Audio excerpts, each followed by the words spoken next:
Hello, I'm Simon Whistler. You're watching TopTenzNet, and in the video today we're looking at the top 10 facts about the Illuminati.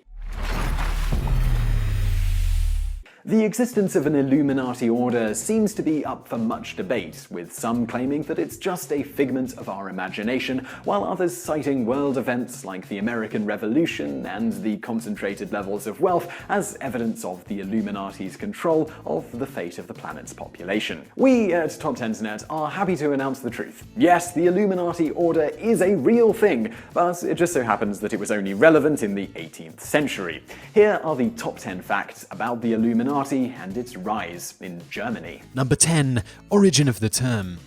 There is no exact date when the term Illuminati came to be used, but it has been reported that the first use came from the Spanish occultists towards the end of the 15th century. Those deemed Illuminati were those alchemists and magicians who had a certain glow or possessed the light of spiritual illumination from a superior being, the so-called greatest light. Other reports of the term's origination lead to Gnostic dualism, a set of beliefs deemed heresy by the Church that held that a true emissary from the supreme God could not have been overcome by the evil of the world, and that knowledge of transcendence arrived at by way of the internal. What is clear is that the Illuminati were against the Church's way of thinking and tried to create new ways of pursuing truth and thus challenging the established order. Number 9. Foundation of secret society. Records show that the foundation of the Order of the Illuminati took place in the city of Ingolstadt in the southern German province of Bavaria on May 1, 1776 by Adam Weishaupt. A professor of religious law, Weishaupt managed to grow the Illuminati from its initial 5 members to about 60 in 5 cities by 1780. Using his knowledge of other mysticism groups, he blended the supernatural into the working of the Brotherhood in an attempt to make his calls for republicanism a more interesting cause than simply a political reform group. One of the most intelligent decisions Weishaupt would make was his decision to join the Masons and adopt many of their classes and orders. All groups promised something, and Weishaupt told his members that progression through the order would come with special communication of occult knowledge, i.e. special abilities and powers. Number 8. Adolf Francis, the Baron von Knigge. Nowadays, if Oprah Winfrey recommends your book, it'd be a bestseller by week's end. Think of Adolf Francis as having Winfrey's influence over the Bavarian and German noblemen. Documents show that Weishaupt's Illuminati did not reach its great heights until he managed to attract the interest of Francis, the Baron von Knigge. Francis was a master occultist and had risen to the highest levels of other secret societies, including the Masons. Together, Weishaupt and Knigge managed to meld the supernatural with Weishaupt's ambition of political revolution. Soon after the Baron's sponsorship, the Order of the Illuminati saw its membership swell to 300 men throughout all parts of Germany. By 1784, Illuminati membership had risen to 3,000, and the secret society appeared on the verge of assuming control of the entire Masonic establishment. Number 7. Conflict. With every great rise comes a fall, and with the Illuminati it was no different. The Illuminati's fall from grace began with the conflict between its 2 leading members, Weishaupt and Baron von Knigge. While it is unknown what exactly caused the discord, in April of 1784, Knigge withdrew from the Illuminati, leaving Weishaupt as its supreme commander.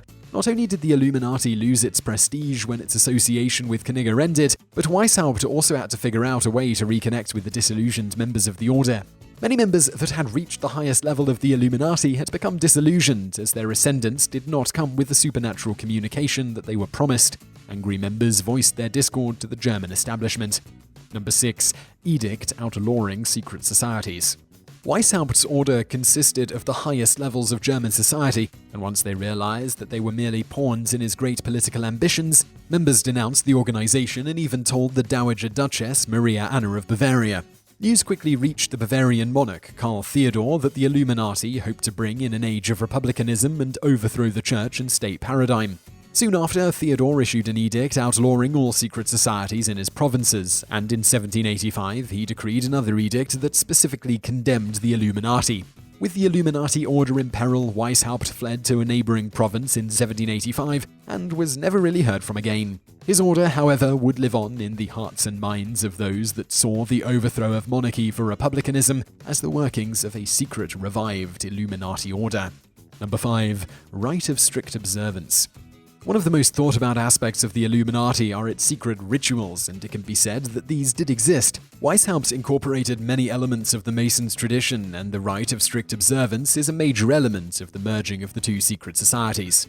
The Illuminati and Masons were, and are, an extremely hierarchical organization with 7 different degrees that members had to pass through: apprentice, fellow, master, Scotsmaster, secular novice, knight, and lay brother. Historians state that the strict observance was particularly devoted to the reform of Masonry, with special reference to the elimination of the occult sciences, which at the time were widely practiced in many lodges, and the establishment of cohesion and homogeneity in Masonry through the enforcement of strict discipline, the regulation of functions. Number 4. Convent of Wilhelmsbad. It's hard not to think of the infamous Council of Nicaea when one learns of the Covenant of Wilhelmsbad. The higher members of the order met to decide the future of its organization and the struggle to keep members once they had reached the rank of lay brother. Underlying the proceedings of the Convent of Wilhelmsbad was the struggle over the direction to go within German mysticism. Other topics that were discussed and eventually rejected were the introduction of higher grades of rank. Number 3. Aftermath of the Convent of Wilhelmsbad. Unfortunately for Weishaupt, very little constructive came from the Convent of Wilhelmsbad. Small takeaways included the regulation of etiquette, titles, and a new numbering for the provinces. However, the meeting did manage to have ripple effects on the order. The convent renounced its own origin myth and loosened the strict control which had kept the order united. With many Illuminati members reaching the highest rank, the loosening of control of the lodges led to splintering and dissatisfaction with the order's inability to make good on its promise of higher powers. Number 2. Church versus state origin. One of the reasons the Illuminati order is perceived to be alive and well today was its support for the removal of the monarchy and the triumph of republicanism, a victory that the bourgeoisie would win decades later. Adam Weishaupt was a professor of canon law and practical philosophy at the University of Ingolstadt.